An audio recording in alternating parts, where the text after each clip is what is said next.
keep saying I'm going to do it. I am going to go ahead and make the video showing detailed how I make extensions for my dreads, and I'm going to go ahead and put them in on my little tiny ones here.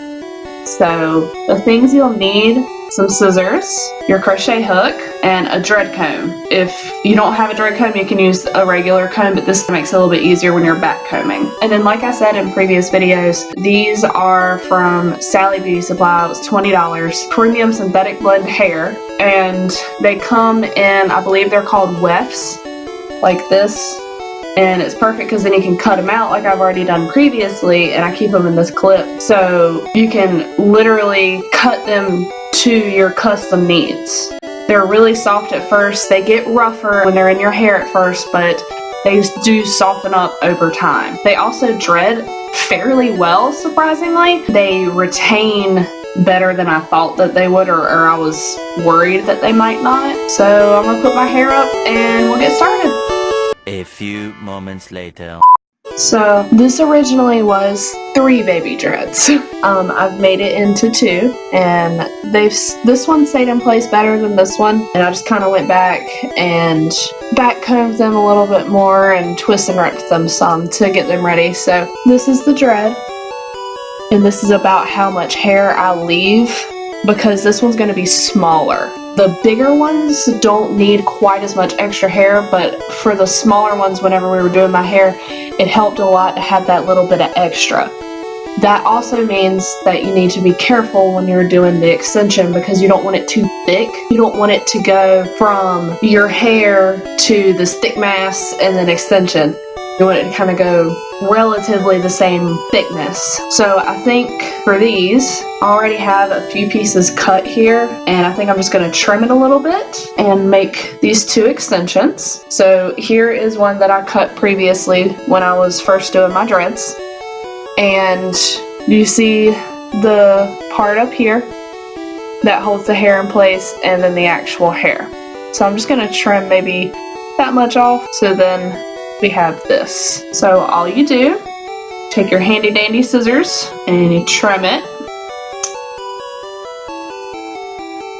Toss this, and then just have the smaller piece. You just run your hands through it to pull out all those loose hairs. I don't know if you can see those or not, but there's always some loose hairs because you're essentially cutting hair. So I just run my hand through a couple times, make sure I get as much of the loose hairs as I can. Then you're going to take your coat hanger, hold it between your legs however you want, and then you're going to separate this in half, put it onto the coat hanger, and then pull the hair back together. So the coat hanger is holding it in place, so when you pull and you twist and rip, it doesn't twist but so much. And then you just start twist and rip. At first you do about 3 or 4 twists, and then you just split the hair, rip it all the way down to the top. Do that another time or 2, and you'll see this start to form. When you see that, that's when you need to back comb it. Otherwise you'll have a gap. So I just put the dread comb as close to the top of that knot as possible and comb it back to the top. And then I just slowly move my comb further down in that mass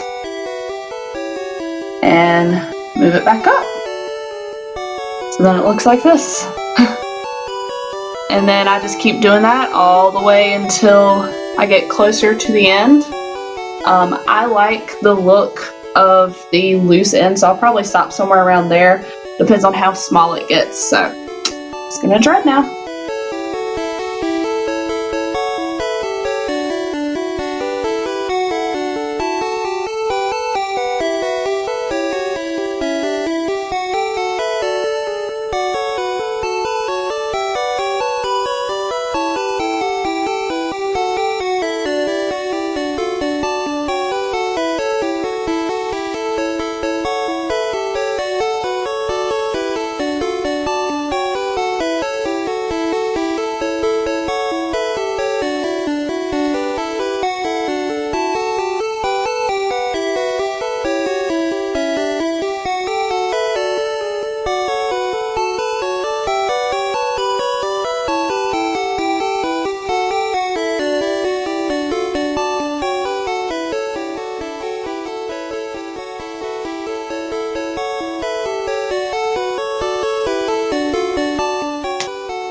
So this one is now to the point, because it's so small, where it doesn't want to dread really anymore. So I think I'll just kind of leave it as is. It's a little bit of extra length, but it's okay. So this is what we have now. And once you get to about this point where it's not as fluffy anymore, you'll start to notice that 3 or 4 twists aren't enough. So you'll have to start doing 5 or 6. You'll start to notice that. And then just as you saw, every 2, 3, maybe 4 times you twist and rip, you back comb it, push it all back up so then it's nice and tight. So now we're going to go back in and do a little bit of crochet hooking to tighten it up, just from about here down, because this up, it actually is pretty helpful to me to have that little bit of extra to tie in, if that makes sense. Like that little extra poof to crochet hook in. I don't know what it is, it just seems to help. So we're gonna just crochet hook now. And the way that I do it just for the extensions is I aim my hook downwards some and try to pull the hairs back in that way. It is actually easier to do this to me without the hanger, sorry. So I just hold it between my hands like this and stick the hook in, try to grab a hair or two, pull it through, and just keep doing that. It's definitely easier to do this on the bigger extensions because you have more dread to put the hook through and to pull back in.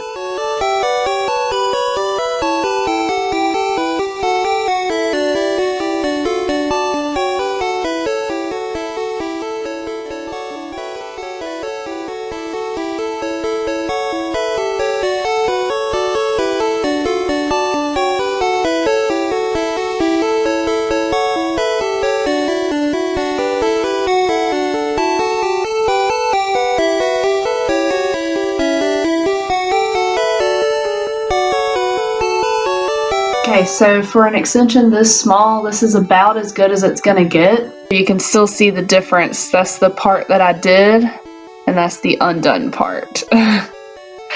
So it's not perfect. It's not gonna be perfect. That's one thing, if you're wanting to do dreads or extensions, that you've gotta learn, that I learned.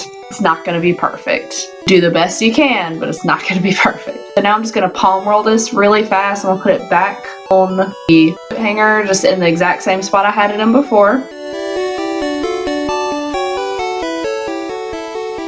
And that just really helps tighten it up even more, because now you can see it looks even better. And then the fluffy. So one extension took me about 7 or 8 minutes. This is a small extension, so just keep that in mind. The bigger the extension, longer it's going to take, the more crochet hooking. This is eensy weensy, teeny tiny. Over time, I've noticed that they tighten up in your hair better, especially with more and more palm rolling. So just keep that in mind. Smaller ones not going to take as long to make. Bigger ones definitely take longer. So I'm going to make the second one off camera really fast, and then we'll get installing. So now we have 2 dreaded extensions with pretty long straight ends, but like I said, they're smaller, so it's harder to dread them further down. They just get to a point where they just start to have a gap. They just don't dread up right. The thicker the extension, the more, and I'm assuming with dreads as well, the more you can dread further down. Now, to install them, you snip the top off, and I snip it right around here, right where the dread gets ready to start, but there's still this little bit of extension. So we're going to cut it.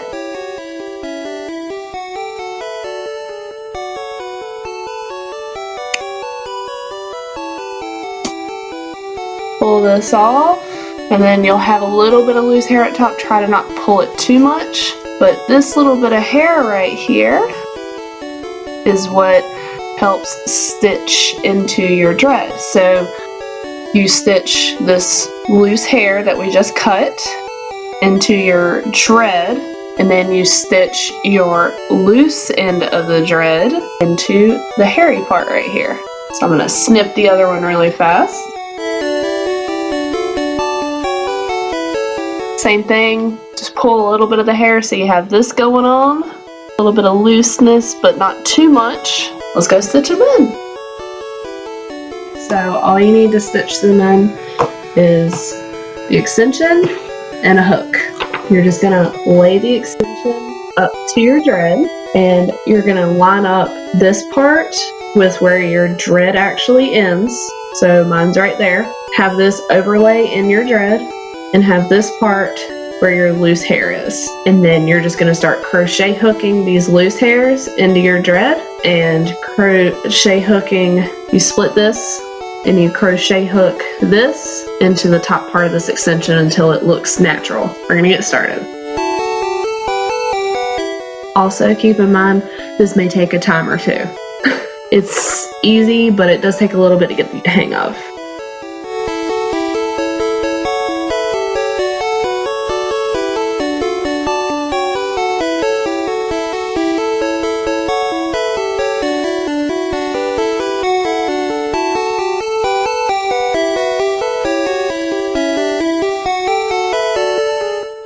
And then once you have the top part in there and it kind of hangs like this, make sure your hair is split and go back through and stitch these sides in. And then this top part of the extension that's loose hairs, you can't really see it up close, but you just go through and just pull those all through as best you can. So do it.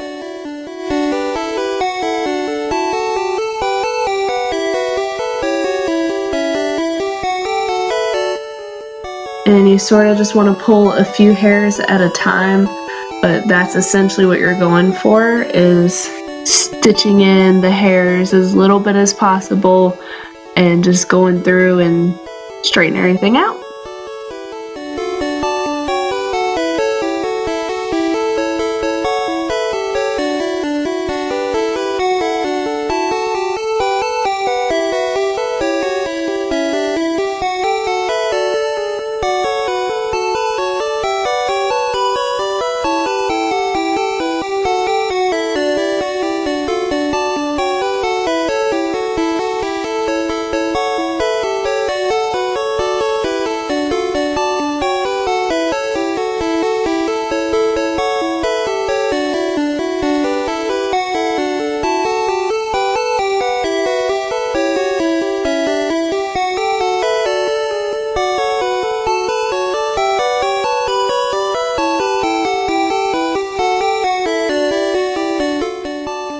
This one's done. It's in there pretty good. I'm still gonna do a little bit more crochet hooking, and you can see it is a tiny bit bigger here where they're joined, but that's okay. Over time with palm rolling and wear, it shrinks a little bit. We're just gonna do the other side now and then I'll be back. And we're all done. It took about 10 or 15 minutes to do both of these. They're in pretty good. I don't like to yank them too much because I like to, just pull and test, but not just full on yank them. I don't want to chance them coming out before I want them to, but I do pull on them just a little bit to make sure they're intact. So they look pretty good. Just make sure whenever you're done that you palm roll them really well. That'll help just as much as the crochet hooking to get them intact. Let's put the hair down and see. Fully done, installed, matches the rest. Here's the new one.